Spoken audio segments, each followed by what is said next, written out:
No worries. Thanks for having me. Okay. Well, I wanted to thank you for the call. I know you guys at IPX 1031 are going to be helping me out and my clients. They are, I just want to kind of explain their situation, and maybe you could give me a quick overview of how this process works.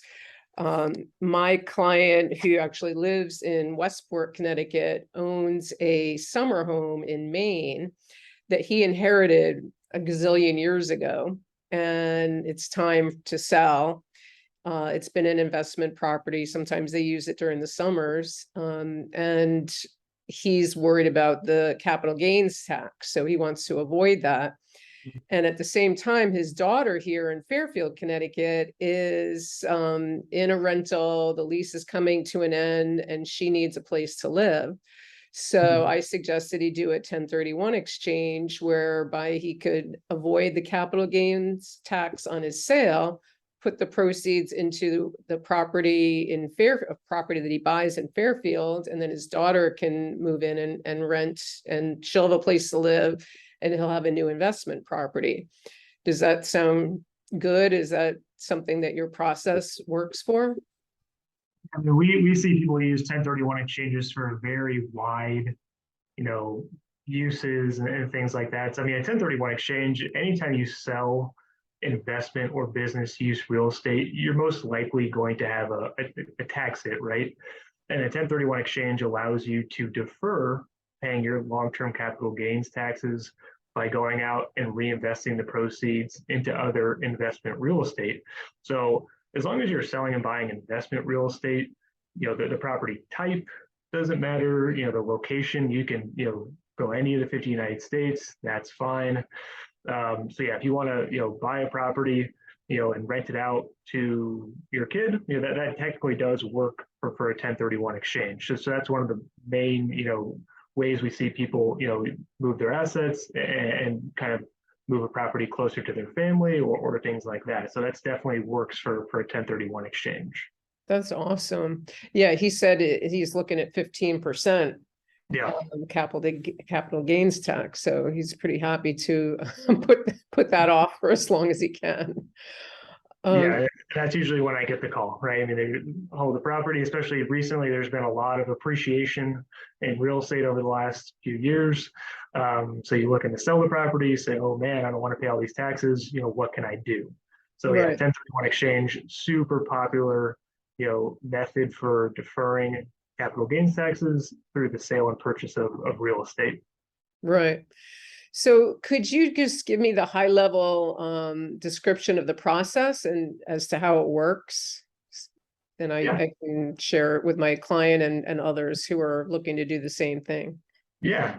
First thing is, my company, IPX 1031, we're what's called a qualified intermediary. So basically, anytime you do a 1031 exchange, what you cannot do is actually touch the funds in between the sale and the subsequent purchase.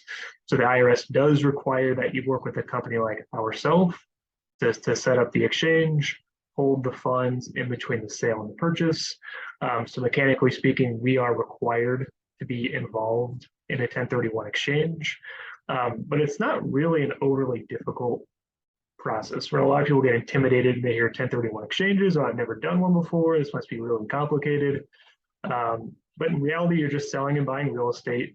The biggest thing is that you have to do so within a certain time period, right? So basically, once you close on the sale property, from that point, you would have 45 calendar days to identify a property to purchase and a total of 180 calendar days to actually close on the purchase.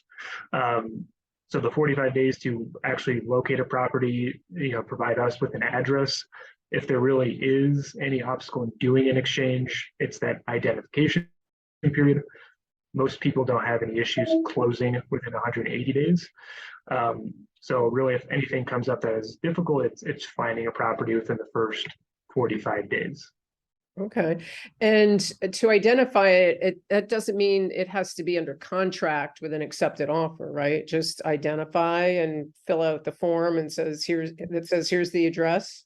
Yeah, that's absolutely correct. I mean, so basically we would provide our client with an identification form once the sale closes. So as long as we get those property addresses within the first 45 days, the property does not need to be under contract. And the person doing the exchange can list up to 3 properties. So it's always good to have option A and a couple of backups, just in case anything happens to the first choice. But yeah, you just need to give us that address within the first 45 days. Okay, yeah, that's what I was thinking is you probably want to identify more than one in case, especially if you don't have an accepted offer, in case somebody else squeaks in and buys it before you get to put in your offer or something falls through on during the inspection. And the only other main guideline is that you have to spend as much or more than your net proceeds on the sale, right?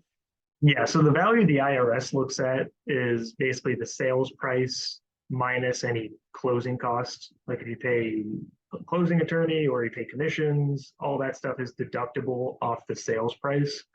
So as long as you buy a property for that amount or higher, rolling in all the funds from your sale towards the purchase, you would defer all of your capital gains taxes. You can buy less in value and do what's called a partial 1031 exchange. But let's say, for example, you sell for $1 million and you want to only buy a property for 900,000. Only that $100,000 difference would be subject to capital gains taxes and what's called a partial exchange. But to defer all of your long-term capital gains taxes in that example, you would have to buy for that $1 million mark or higher. Got it. Yep. Okay. Excellent. That's so helpful. And I met with my client today and we went over some of the details in Q&A, and we're going to go look at a property tomorrow. And if all goes well, we'll be identifying it. Very good. Very good. Yeah. So anything you need, let me know. But yeah, it's really not an overly complicated process. As long as you do it within the timelines, you buy investment real estate and you buy for, equal to or greater than in value, those 3 things, you're good to go and you will defer, all of your capital gains taxes. Perfect. And Yeah. your company is actually based in California, right? So we're a nationwide company. Oh, you're nationwide. Yeah, so we're wholly owned by Fidelity National Financial, which is a Fortune 500 company. Okay. So we have offices all over the country. So it doesn't matter where you're selling and or buying, we can handle that 1031 exchange. Okay. And I think so is the person that we're working with local to Connecticut, or is she also in California? She is on the West Coast. She is. Yeah. So it doesn't matter where any of you are, because you're a national company, you can help clients all over the country. Yep. Okay. Excellent. Well, I thank you so much for your time and the Q&A, and we'll be in touch very soon. Sounds good, Linda. Thank you. Okay. Take care. Talk soon. Bye-bye.